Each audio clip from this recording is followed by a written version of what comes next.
Hi and welcome to this video. My name is Manu and I am an hobby musician.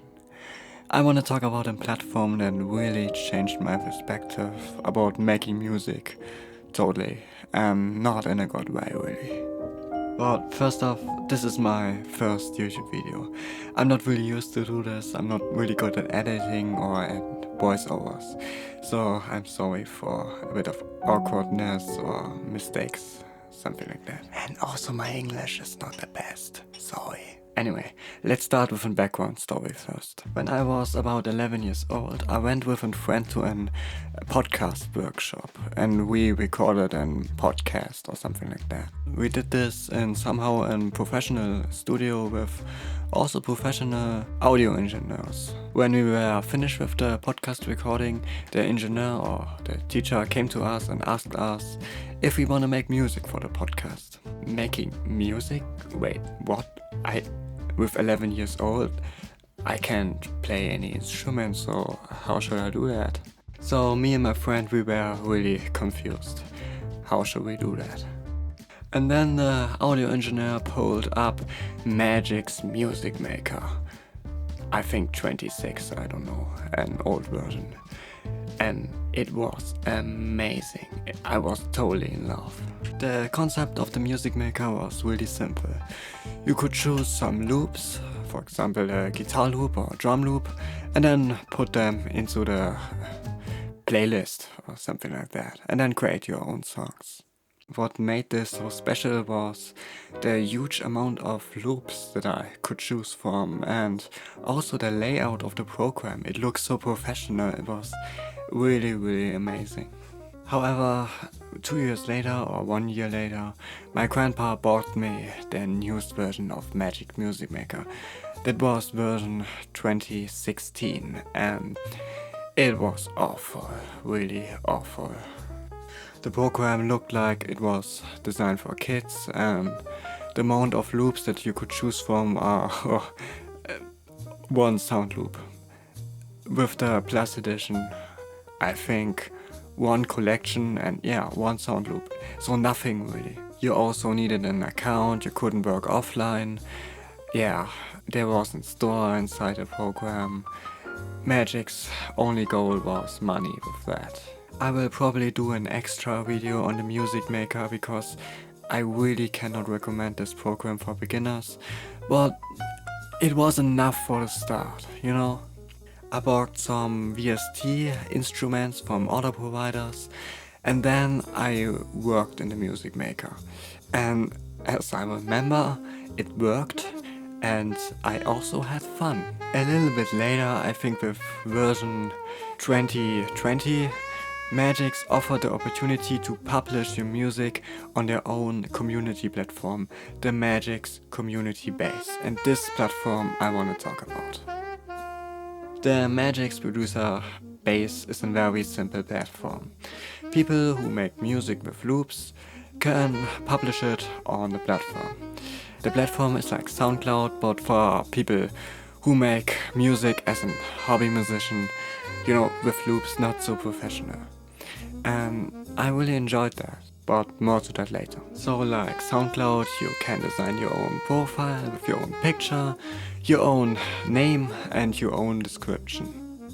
An upload of a song is also very simple. You choose your song, then you choose a title, a genre, some moods. You can enter a description and then just publish it.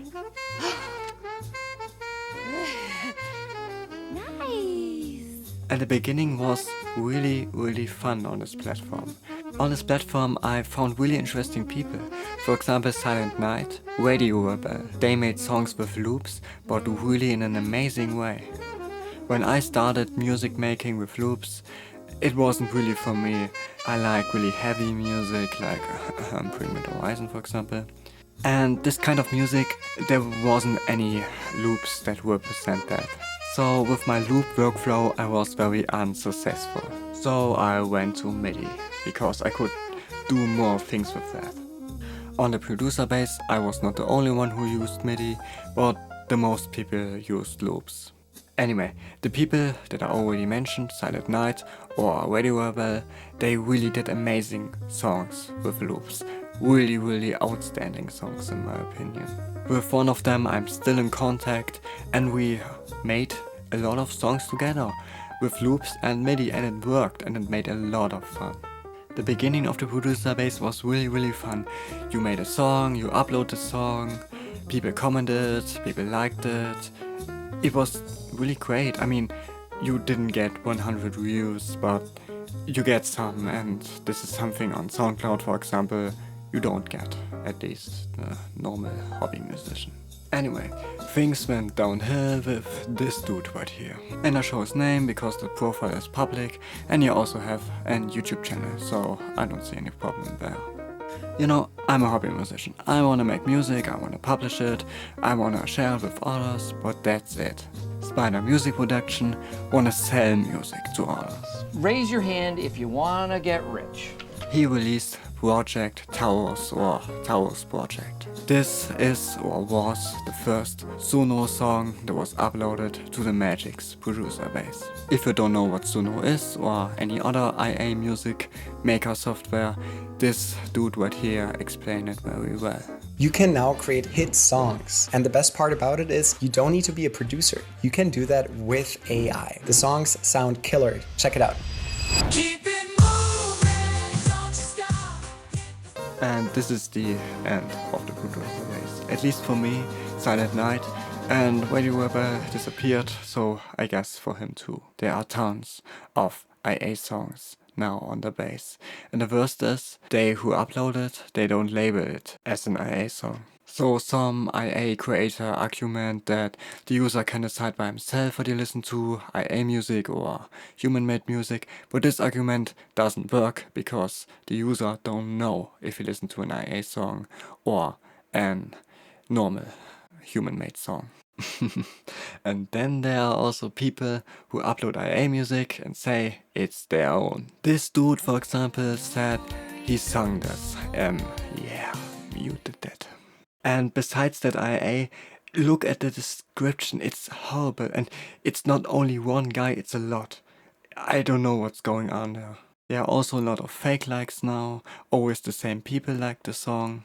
I uploaded a song with 3 seconds and I get likes and not less. And surprise, the people who liked upload IA songs. Hey, great. Magix also really did not care about the base.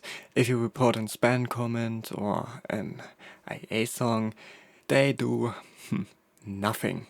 Damn good job. Damn good, bloody good, damn good job. It's funny, on SoundCloud you don't get any attention, but on the base you do, but it's really toxic.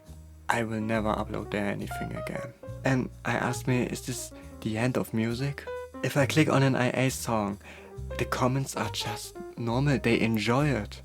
And I think the most of them know that it's IA. It doesn't matter anymore how good you are, IA will always be better. So, is this the end of music?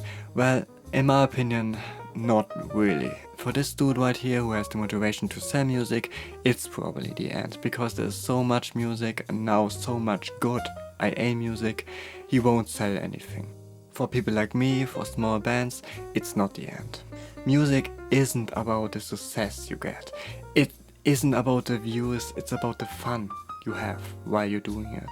The hobby is called making music and not uploading music. And this is something what this IA dudes don't get. They are everything but not musicians. And this is something I learned personally.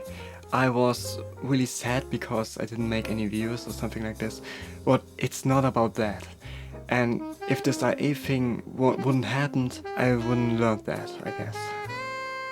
So yeah, this was basically the story about the Producer Base from Magix. In the beginning, a very nice place, but then not really great. At least for people who don't use or don't like IA. I wanna mention that this video was only my opinion. Everybody has his own opinion and that's totally fine. So if you don't agree with something I said, please write it down in the comments. Thank you. I hope my first really YouTube video was enjoyable. And yeah, Thanks for watching.